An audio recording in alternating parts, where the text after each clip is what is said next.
All right, Jeepster 15. So this is where we're at. It's throwing me way off here because these tires stick so far in to the body. Um, Believe it or not, it is the same measurement from here to here as it is from there to there. But it's just different angles you look at it. It just looks like the wheelbase is still really screwed up. But this is why I couldn't move the cowl panel forward anymore, because you see how much that front fender is hanging off past the tire. That's going to drive me nuts. I got to do something about that. I might shorten this fender up, maybe lop a couple inches out of there, maybe slide it back, but then it's gonna throw everything off. So this is driving me nuts. I was thinking about taking these fenders and cutting them at an angle, going across like that. I don't know. I don't know what to do with that yet. But anyway, I've just been kind of doing a little bit of tack welding, and I mean, the door, everything's still kind of floppy, you know, just because obviously I'm tack welding. But the door opens and shuts. All right. Like I said, I'm just kind of welding some little pieces in here and there.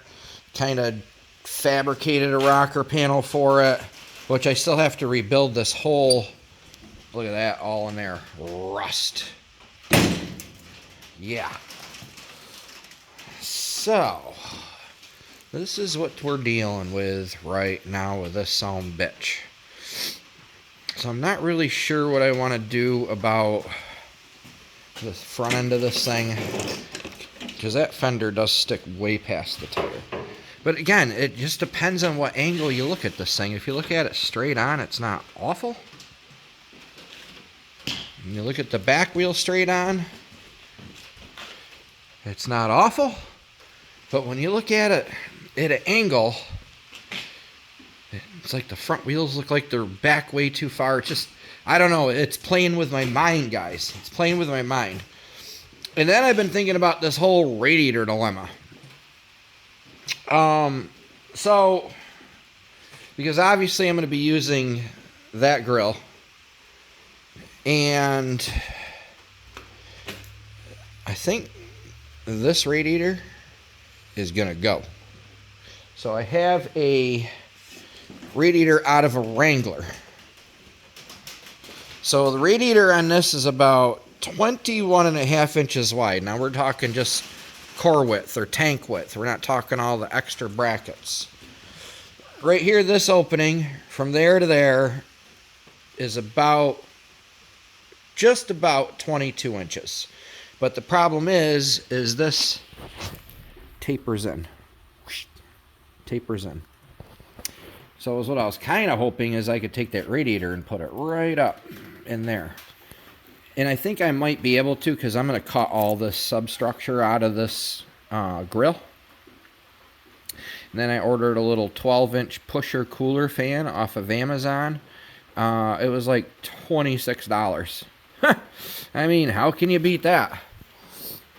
So we might be okay if this Wrangler radiator is no good. I can get a brand new one for $62 or something off Amazon. So I'm probably going to go that route. The hoses all line up the same for the Jeep that they do for this Canyon. So I might luck out-ish.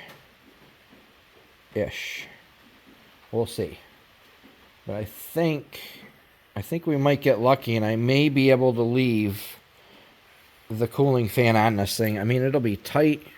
I'm probably only going to have, right now I'd say there's about 3 inches of clearance. I'd like to have at least 1 inch of clearance. Or, again, we could just get rid of this fan, and I'll put the pusher on it. That's probably going to be what I'm going to do, but I'm not 100% positive yet. So as I kind of go around this thing, is what I'm doing right now is I'm concentrating on the driver's side. I want to at least get this side of the body solid enough where things aren't going to move around. And then I'm going to work my way over to the passenger side. And then I'm going to start on that side. Right now, it's just kind of tacked in place. I haven't cut the other quarter panel yet. You obviously see over there, it's still got the, you know, the shape of the door. I haven't moved that yet.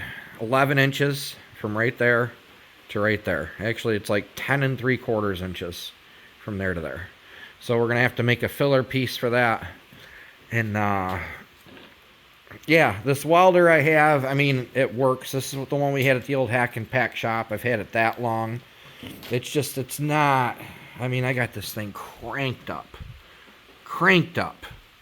And it's doing okay, but I don't 100% trust it. So is what I'm going to do is we're going to get this thing all tacked together, kind of get it so everything's not going to fall apart. I'm going to zip tie the Canyon headlights, or at least signal lights, to the front end, the Canyon tail lights to the rear end, and we're going to drive this thing to my shop. I'm going to spend Friday night or Saturday night or a Sunday or whatever, and just basically spend the entire day welding with the welder I have there. It's a 220 volt, it's a snap-on welder. The thing is just an animal. It's an animal. But yeah, look in here, it looks like, see what I mean? It just looks like the wheelbase is screwed up. I don't know. I don't know if it's just the way the camera's doing it here. I don't know, but it's driving me freaking nuts. But again, these tires are in quite a ways. Quite a ways, I'd say 5 to 6 inches in. I don't know. Let's see. Where's my tape measure? So I may end up getting some wheel spacers to at least pop these wheels out a little bit. Let's see here. I know we're upside down, but yeah, it's 5-ish inches. So I guess that throws things off a little bit just when you're visually looking at it. That and this has got to go in more. It's a lot of but we're getting there. I managed to get a little bit of curve into these rocker panels very carefully. I'm gonna make this panel over here kind of get it so it's all sealed up. I mean, because it's still floppy, you know, everything's floppy. There's only tack welds holding this whole thing together. So I made a little temporary brace right there. It's kind of just tying it into the floorboard of the truck, and the floorboard of the truck is moving. So, yeah. So there we are for video 15. Hopefully we can get some hands-on, like, excitement, some actual work going on. But again, I'm using my business phone / personal phone for this, and the phone is just constantly going off, so I can only limit the videos to 5-10 minutes. But when we get an actual camera, if I can find my, I don't know, I got a GoPro Hero 4, that might do the trick, I don't know. Then we can just upload the videos right directly from my shop where I've actually got good internet. So that's where we're at now. So hope y'all have a goody, and continuing on. Off.